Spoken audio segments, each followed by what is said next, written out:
How's it going, everyone? It's Sam. Something scary is happening right now. Something really scary. And this is I feel like a regular reminder that we have on the channel that we have to go through. But there's a major exchange that is apparently hacked and being drained of some of their assets. We're going to talk about that along with some good news in the market, some important levels, some interesting data, and BlackRock being quite bullish. BlackRock revealed it's quietly preparing for a $35 trillion Federal Reserve dollar crisis with Bitcoin predicted to spark a sudden price boom. This is on the front page of Forbes right now. Let's talk about that. This is not all doom and gloom. If you don't mind, hit subscribe. Turn on the bell notification underneath the video so you can see future videos just like this. Now, the scary thing that we're going to be talking about is BingX. BingX is currently being drained of assets and has likely been hacked. This is a friendly reminder that you should take the majority of your portfolio and put it in cold storage. What do you want to trade with? There's not much you can do, right?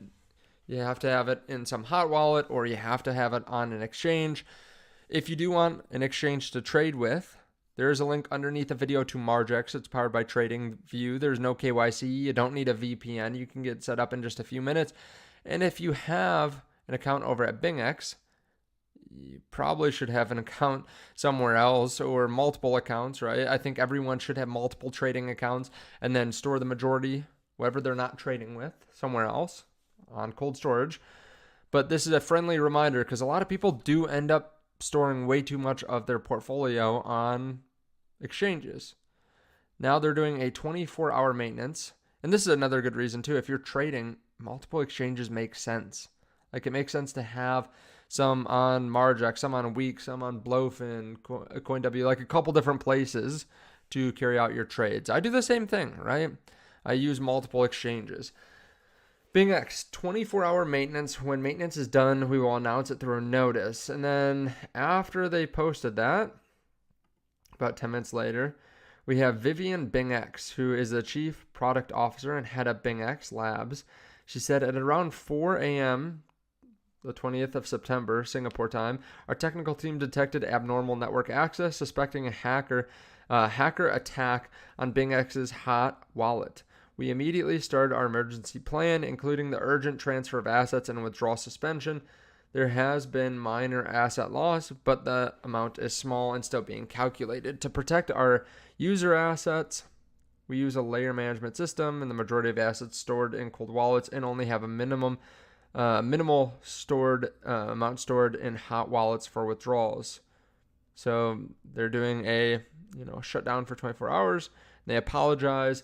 They're probably going to be fine, right? At this point in the market, unless you have some massive problem and you are just horrible with how you store your assets, very short-term thinking or very short-term minded or something like that, or you just don't manage risk properly, you're probably going to be fine because a lot of these companies are making a significant amount of money from people trading again, right? So they have pretty good balance sheets right now, in my mind. So this company is probably going to be fine. If you have assets there, I wouldn't be super worried, but still, it's a good reminder that if you're not trading with the crypto, withdraw it, put it somewhere else, right? Friendly reminder. And this is really important. Like as we get further into the bull market, people get greedier and greedier trying to get better returns. Same thing with some exchanges. So you have to pay attention to this and just like store it in the back of your mind that this happened with this exchange, right? And store it in the back of your mind that like if something happens like this when we're heading into a bear market, it could be much worse. Now, Margex, I talk about them a good amount on the channel. They went through the entire last bear market. So did BingX, right? There are a lot of exchanges that did, but you just want to be, you want to be in the right spot.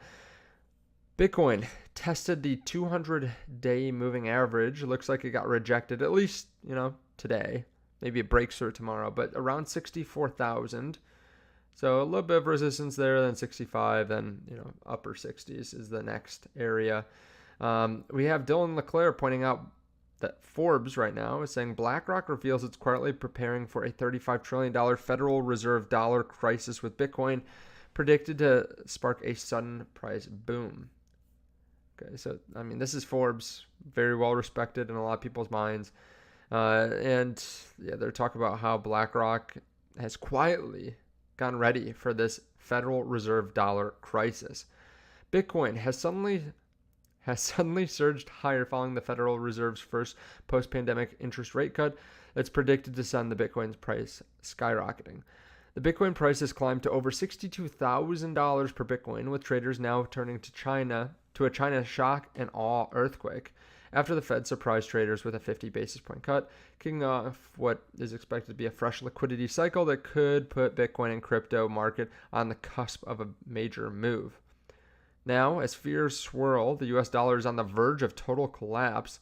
The world's largest asset manager has warned of growing concerns around the spiraling $35 trillion US debt pile that's predicted to drive institutional interest in Bitcoin.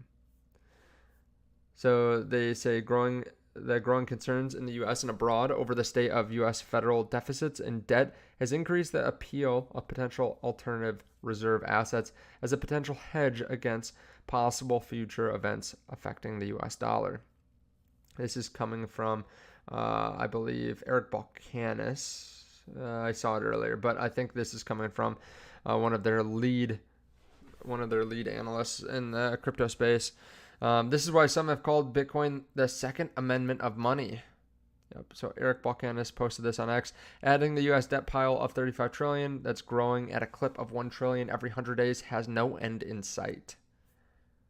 All right, so more and more people are seeing, oh, look, Margex ads.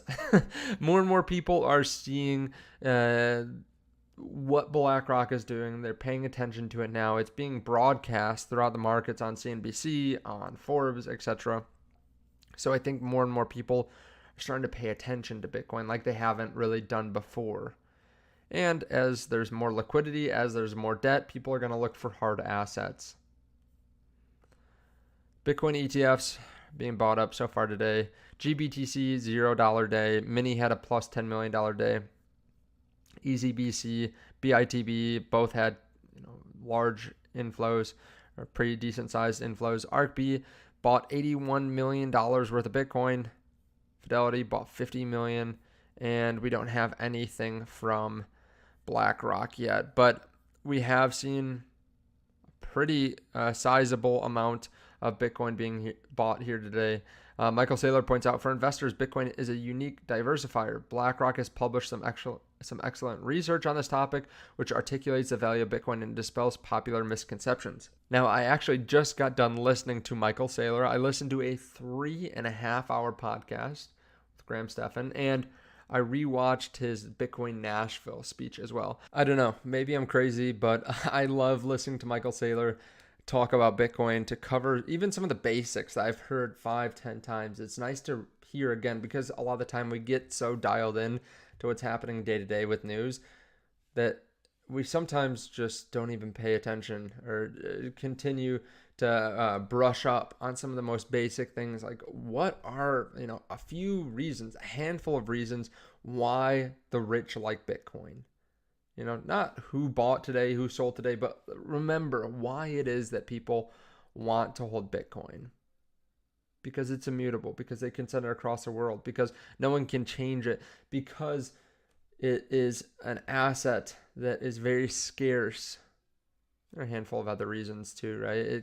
It costs a very small amount to maintain, unlike a lot of other assets. So some of these things are, I think, important to brush up on. Thank you so much for watching. Again, if you want to trade, if you're not just going to go dump a bunch of money and let it sit on an exchange, right? I don't believe in that. But if you're actually going to trade, you can check out the link to Margex underneath the video. You can long and short the market. As you can see, we did put that trade in 2 days ago. Now, Bitcoin's come down a little bit from 64,000, where it was earlier today, but we're still up 112%, so not too bad. Definitely check that out underneath the video. No KYC. You don't need a VPN. Of course, do your own due diligence. I'll see you all in the next one.